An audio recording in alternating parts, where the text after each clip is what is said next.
लेकिन इस बात का कांग्रेस को भी पता है कि किस लिए आए हैं। कोई भी साथी जब पार्टी छोड़ के चला जाता है विपरीत परिस्थितियों में, और जब अनुकूल परिस्थितियां बनती हैं तब वो एमएलए और एमपी बनने के लिए आता है। तो पार्टी को नहीं पता इस बात का कि इनको एमएलए एमपी बनाना है, अपने कैडर को बनाना है। लगातार 2 बार चुनाव हारी है पार्टी, विधानसभा की अगर बात करें, और अब लोकसभा में भी हारी है। ऐसे में अब कितनी मजबूत है, आप लगातार काम कर रहे हैं ग्राउंड पर, तो कितनी मजबूत आप पार्टी को फिलहाल जो है इस वक्त मानते हैं? जो पहले जो चुनाव हुए थे विधानसभा के, जो चुनाव लड़ा था बरवाला से, अपने गंगवा साहब है, उन्होंने वो भी अब जो है शैलजा गुट में एक तरह से आगे हैं। तो ऐसे में आप टिकट की दौड़ में कितना मानते हैं अपने आप? रामनिवास घोड़ेला जो कांग्रेस के विधायक भी रहे हैं कांग्रेस की टिकट पर, उनको टिकट नहीं मिली थी और उन्होंने निर्दलीय चुनाव लड़ा था। ऐसे में कांग्रेस में गुटबाजी जो है वो नजर आई थी, और जिसकी वजह से कांग्रेस को भी नुकसान हुआ। बरवाला में आपको टिकट मिलती है, तो इस तरह से जो भीतरी घात है वो आप कैसे रोक पाएंगे? कांग्रेस पार्टी को किसी के आने से भी कोई फर्क नहीं पड़ता और किसी के जाने से भी कोई फर्क नहीं पड़ता। अब पार्टी में अगर पार्टी अपने कैडर को संभालती है, पार्टी अपने कैडर को टिकट देती है, तो किसी की खिलाफत से भी कोई फर्क नहीं पड़ता। भूपेंद्र सिंह हुड्डा या फिर हिसार के सांसद जयप्रकाश जेपी कई बार बयान दे चुके हैं कि सर्वे के आधार पर है वो टिकट मिलनी चाहिए और दी भी जाएगी। तो आप किस तरह से देखते हैं? नमस्कार, आप देख रहे हैं सिटी तहलका। इस वक्त हम मौजूद हैं हिसार में, आप और हमारे साथ मौजूद है बरवाला से कांग्रेस की टिकट की दौड़ में शामिल कृष्ण सातरोड़, और बातचीत कर लेते हैं। सबसे पहले तो आपका स्वागत है हमारे चैनल पर। शुक्रिया, आपने आपके दर्शकों से बातचीत करने का हमें मौका दिया है, और मैं दर्शकों को भी इस बात के लिए कहूँगा कि जो चैनल है लोकप्रिय चैनल है, और आप भी इसको सब्सक्राइब भी करें और उसको फॉलो भी करें। आप टिकट की दौड़ में है कांग्रेस पार्टी में, और बरवाला से लगातार 2 बार चुनाव हारी है पार्टी, विधानसभा की अगर बात करें, और अब लोकसभा में भी हारी है। ऐसे में अब कितनी मजबूत है, आप लगातार काम कर रहे हैं ग्राउंड पर, तो कितनी मजबूत आप पार्टी को फिलहाल जो है इस वक्त मानते हैं? देखिए, जो अब चुनाव था वो पार्लियामेंट का चुनाव था और देश के मुद्दों के ऊपर चुनाव लड़ा गया है। लेकिन जो अब चुनाव होना है वो विधानसभा का चुनाव होना है, जिसके मुद्दे अलग हैं। जिसका आप देखेंगे कि पार्लियामेंट का जब चुनाव होता है तो उसमें देश के मुद्दे हावी रहते हैं, केंद्र के जो मुद्दे होते हैं वो हावी रहते हैं। लेकिन यहाँ तो गली के, नुक्कड़ के, मोहल्ले के, गांव के, तालाब के, जोड़ के, ये मुद्दे जो हैं इस चुनाव में रहेंगे। और अगर मेरे बरवाड़ा की हम बात करते हैं विधानसभा की, तो ये एक ऐसी कॉन्स्टिट्यूंसी है, ऐसा हल्का है विधानसभा का। बरवाड़ा जो शहर सब डिवीजन है, जो शहर नगर पालिका है, इससे बदतर हाल में आपको कोई नगर पालिका इस प्रदेश की नजर नहीं आएगी। सबसे ज्यादा पानी वहाँ खड़ा होता है, पीने के पानी की कोई सुविधा वहाँ नहीं है, बिजली के नाम पर वहाँ लोगों को लाइट नहीं मिलती है, और भी ऐसी अन्य अन्य बहुत सी ऐसी चीजें हैं कि नगर पालिका बरवाड़ा जो है वो सुख सुविधाओं से मतलब सुख सुविधाएं वहाँ नहीं है। लेकिन गाँव की भी अगर बात करें तो जो जोग्राफिकल भौगोलिक जो हल्का है हमारा, उसमें भी कहीं सेम की समस्या है, कहीं सिंचाई के पानी की समस्या है, गांव में पीने के पानी की समस्या है। अलग अलग जगह थोड़े दिन पहले सुलखनी में पीने के पानी के लिए धरना चल रहा था। अब गांव में भी इस तरह के हालात हैं। तो जो पहले चुनाव था वो अलग चुनाव था, ये चुनाव अलग चुनाव है। और इस चुनाव में देखो, मेरा जो राजनीतिक अनुभव आज तक का वो ये कहता है कि कांग्रेस जो है इस चुनाव को जीतने वाली है 100%। लोग जो है मन बना चुके हैं बीजेपी की सरकार को, उनको सत्ता से बाहर करना और कांग्रेस को बागडोर देनी है। तो हमें उम्मीद है कि 100% विधानसभा के चुनाव में कांग्रेस जो है बरवाड़ा से जीतेगी। अगर बात की जाए, आप भी लगातार जो है फील्ड में काम कर रहे हैं, बरवाला में लगातार तैयारी भी कर रहे हैं, लोगों के बीच में जा रहे हैं, तो मुख्य समस्या आपने बता दी, लेकिन जो शहरी समस्या है, सड़क की, पानी जल भराव की, मौजूदा विधायक भी दावा करते हैं विकास कार्य का, तो कैसे देखते हैं? देखिए, सरकार के विधायक का बनता है दावा करना, और वो दावा है, और दावा कुछ भी किया जा सकता है। दावा तो हरियाणा में मेट्रो लाने के लिए बीजेपी ने किया था, दावा तो 5100 रुपये बुढ़ापा पेंशन देने का किया था, और दावा तो मोदी जी ने 15 लाख रुपए खाते में देने का भी किया था। तो दावे की बरवाड़ा की कोई आवश्यकता नहीं है, उनको बुनियादी काम की जरूरत है। और बुनियादी काम की अगर हम बात करें तो आज बरवाड़ा में ऐसी हालत है कि बरवाड़ा शहर में अगर स्कूल अगर आप जाकर के देखोगे, जो सबसे जरूरत की चीज है, एक आम आदमी, गरीब आदमी का बच्चा जो गवर्नमेंट स्कूल में पढ़ता है, कहीं स्कूल नहीं है, और कहीं स्कूल है तो टीचर नहीं है। और जहाँ टीचर हैं वहाँ आप मोटिवेट नहीं कर पा रहे लोगों को स्कूल तक आने के लिए, बच्चों को स्कूल तक आने के लिए। एक साधारण आदमी जो है आपके सरकारी स्कूल के ऊपर भरोसा करके अपने बच्चों को वहाँ पढ़ाए। तो विधायक की अगर हम बात करें तो उनका वो क्या कहते क्या नहीं कहते इसके ऊपर हमारा जाना बनता नहीं, लेकिन अगर आप लोगों से बात करोगे तो आपको पता लगेगा कि स्थानीय जो विधायक हैं उसकी कितनी मुखालफत है, जो पार्टी की सरकार हरियाणा में उसकी कितनी मुखालफत है। और स्थानीय विधायक तो जेजेपी से हैं, और जेजेपी को तो हमने देख लिया कि पार्लियामेंट के चुनाव में उनके कैंडिडेट को केवल 22,000 वोट पूरे पार्लियामेंट में मिले हैं, जिसमें 2014 में वो प्रचंड बहुमत के साथ हमारा एमपी बनाया, और 2019 के चुनाव में भी सेकंड लार्जेस्ट पार्टी थी वो। कि हिसार में तो दूसरे नंबर पे जेजेपी थी ना, तीसरे नंबर पे कांग्रेस थी। उसके बावजूद आज हिसार में कांग्रेस का एमपी है, और जेजेपी को कुल लोकसभा में जो है वो केवल 22,000 वोट मिले। अगर बात करें कि आप जो है कांग्रेस नेता हैं और शैलजा जो कुमारी शैलजा है उनके विचारों से आप प्रेरित है। जो पहले जो चुनाव हुए थे विधानसभा के, जो चुनाव लड़ा था बरवाला से, अपने गंगवा साहब है, उन्होंने वो भी अब जो है शैलजा गुट में एक तरह से आगे हैं। तो ऐसे में आप टिकट की दौड़ में कितना मानते हैं अपने आप? देखिए, ये तो पार्टी को तय करना होता है, पार्टी के अपने मानक हैं, और हर कार्यकर्ता का, हर नेता का ये हक है कि वो टिकट मांगे पार्टी से। लेकिन पार्टी को बहुत सी ऐसी चीज़ें देख करके टिकटें देनी होती हैं। उसमें जाति आधार भी होता है कि हर जाति को जो है उसका प्रतिनिधित्व मिले, इलाके का भी होता है कि किसी इलाके से कोई छूटे ना। तो देखिए, मांगने वाले तो हम बहुत लोग हैं, और अब पार्टी ऐसी पोजीशन में है कि मुझे लगता है कि बरवाड़ा में चुनाव जीतने में कांग्रेस जो है वो सक्षम है। तो ऐसे मौसम में तो वैसे भी मांगने वालों की संख्या ज़्यादा बढ़ जाती है। लेकिन मैं कांग्रेस पार्टी का कार्यकर्ता हूँ, और आज भी कार्यकर्ता के तौर पे मैं काम कर रहा हूँ। मैं इलेक्टेड यूथ कांग्रेस का वाइस प्रेसिडेंट हरियाणा का। 3 लाख वोट लगभग मुझे हरियाणा के प्रदेश अध्यक्ष के चुनाव में मिले थे। इससे पहले भी मैंने यूथ कांग्रेस से 3 चुनाव लड़े हैं। इसके अलावा भी मैं जिला परिषद का मेंबर भी रहा हूँ। उससे पहले मैं नेशनल सेक्रेटरी रहा, उत्तराखंड का इंचार्ज था। देखिए, मेरा पार्टी में काम करने का अपना अनुभव है, और उसके बावजूद मैं पार्टी में जो है टिकट के लिए आवेदक हूँ, और मैंने भी आवेदन किया है। मैं चुनाव लड़ना भी चाहता हूँ, लेकिन उसके बावजूद ये पार्टी तय करेगी कि चुनाव उसको किसको लड़वाना है। जरूरी नहीं है कि कोई आदमी आवेदन कर रहा है तो आवेदन तो मेरे हल्के से 15 लोगों ने करना है, टिकट एक को मिलनी है। किसको मिलेगी, पार्टी कैसे उसको निर्धारित करेगी, वो काम पार्टी का, हम कार्यकर्ता है, हमारा काम काम करना है, हम काम कर रहे हैं। पिछली बार जो है रामनिवास घोडेला जो कांग्रेस के एक तरह से वरिष्ठ नेता रहे हैं बरवाला में, और उन विधायक भी रहे हैं कांग्रेस की टिकट पर, उनको टिकट नहीं मिली थी और उन्होंने निर्दलीय चुनाव लड़ा था।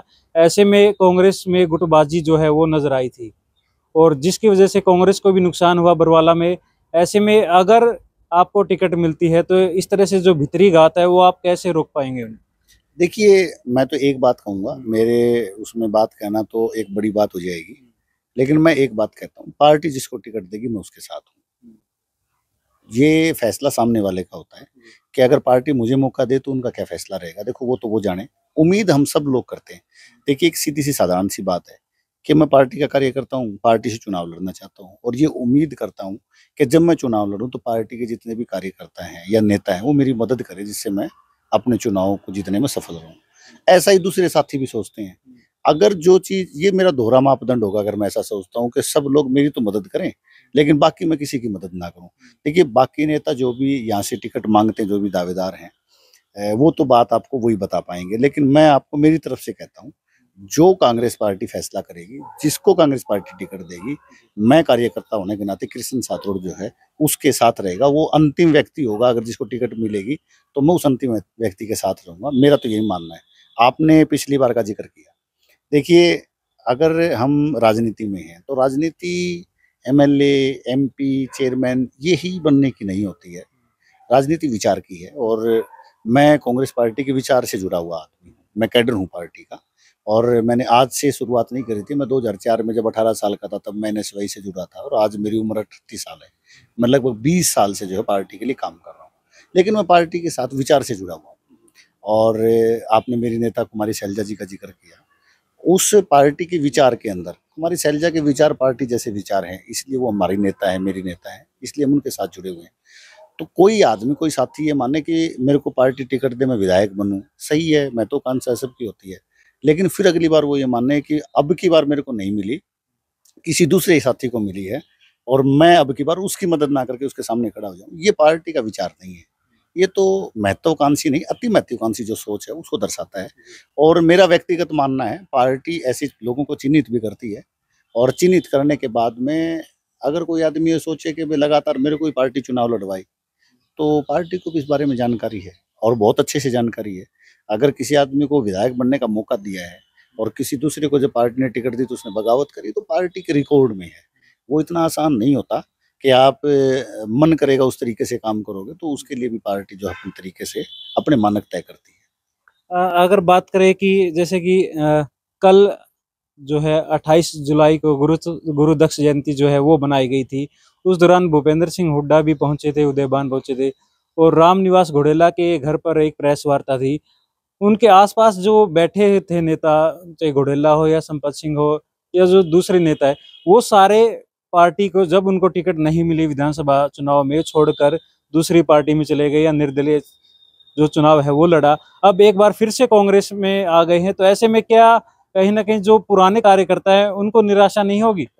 देखिए, ये समय होता है, ये जब पार्टी के हालात ठीक होते हैं, जब हालात विपरीत होते हैं तो लोग छोड़ के चले जाते हैं, जब हालात अनुकूल होते हैं तो विरोधी भी हमारे साथ आ जाते हैं। देखो, साथ बैठना, साथ आना, इसमें कोई बुराई नहीं है। नुकसान भी कर सकते।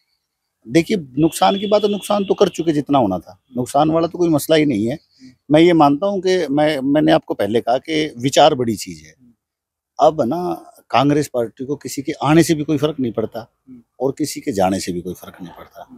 अब पार्टी में अगर पार्टी अपने कैडर को संभालती है, पार्टी अपने कैडर को टिकट देती है, तो किसी की खिलाफत से भी कोई फर्क नहीं पड़ता। मैं आपको कह रहा हूँ, आपके चैनल देखने वाले साथियों को इस बात के लिए कह रहा हूँ, दर्शक हैं वैसे तो हमारे से ज्यादा अनुभवी हैं, क्योंकि लोगों से ज्यादा समझ किसी को नहीं है। हालत ठीक है तभी तो वो लोग आए हैं ना, क्योंकि वो लोग तो विपरीत परिस्थितियों में चले ही गए थे। जब हमारी सरकार नहीं बन रही थी, जब हमारे लोग जीत के नहीं आ रहे, तो भागे चले गए, वो आगे कोई फर्क नहीं पड़ता। मैं कह रहा हूँ, आप सोच रहे हो कि भी उनके खिलाफत से, खिलाफत का अगर बूता है, खिलाफत करने का, वो आने की आवश्यकता ही नहीं थी। देखिए, लोकतंत्र में सबको चुनाव लड़ने का अधिकार है। चुनाव तो मैं भी लड़ सकता हूँ, चुनाव दूसरा साथी भी कोई लड़ सकता है, लेकिन वो लोग तय करेंगे जिताना किसको है। लेकिन पार्टी के साथ अगर आप जुड़े हुए हो तो आप अपेक्षा करते हो कि पार्टी जो है सही समय पे आपको मौका दे। किसी साथी को मौका मिल गया, अगर वो मौका मिलने के बाद विधानसभा और लोकसभा में चला गया, उसका दायित्व बनता है, उसका कर्तव्य बनता है कि किसी दूसरे साथी को जब मौका मिले तो उसके साथ खड़ा हो। नहीं तो आज उनके साथ कौन खड़ा होगा? अगर वो सही समय चुन करके सोच रहे हैं कि हम आए हैं कि अब कांग्रेस की सरकार बनेगी और सरकार में हम शामिल हो जाते हैं, तो सरकार में कार्यकर्ता होकर के तो शामिल हो सकते हैं। लेकिन इस बात का कांग्रेस को भी पता है कि किस लिए आए हैं। कोई भी साथी जब पार्टी छोड़ के चला जाता है विपरीत परिस्थितियों में, और जब अनुकूल परिस्थितियां बनती हैं, तब वो एमएलए और एमपी बनने के लिए आता है। तो पार्टी को नहीं पता इस बात का कि इनको एमएलए एमपी बनाना है, अपने कैडर को बनाना है, तो पार्टी भी फैसला करती है। अगर बात करें कि पूर्व मुख्यमंत्री भूपेंद्र सिंह हुड्डा या फिर हिसार के सांसद जयप्रकाश जेपी कई बार बयान दे चुके हैं कि सर्वे के आधार पर है वो टिकट मिलनी चाहिए और दी भी जाएगी, तो आप किस तरह से देखते हैं? मैं बता देता हूँ सर्वे आपको। आप लोगों से सुबह से लेकर शाम तक मिलते हो, पूछो लोगों से, बताओ बनो राज किसका होगा, तो लोग बता देंगे। प्रत्याशी की बात करें जो मैं बता रहा हूँ, आपने पंजाब की सरकार देखी है बनते हुए, बहुत बड़े बड़े लोग हार गए, बहुत साधारण साधारण लोग जीत गए। जब पार्टी को लोग चाहते हैं ना, विचार को जब चाहते हैं, तो ये बात का मायना ही नहीं होता। पार्टी कैडर को तैयार करे। मैं कहता हूँ आपको, आप लोगों से किसी से बातचीत करो, आप किसी से भी पूछो कि बताओ राज किसका बनेगा, तो आपने बताओगे भाई कांग्रेस का बनेगा। अब कांग्रेस में कौन आदमी नहीं, किसी ने दे दियो भाई, वोट कांग्रेस नहीं देंगे। अगर लोगों का ये विचार बन गया है, क्या फर्क पड़ता है इस बात से? पार्टी अपने कैडर को संभाले, नए लोगों को चुनाव लड़ने का मौका दे, सारे जीत के आऊंगे, एक नहीं हारता। ये हमने सर्वे कर दिया, आपका बता दिया।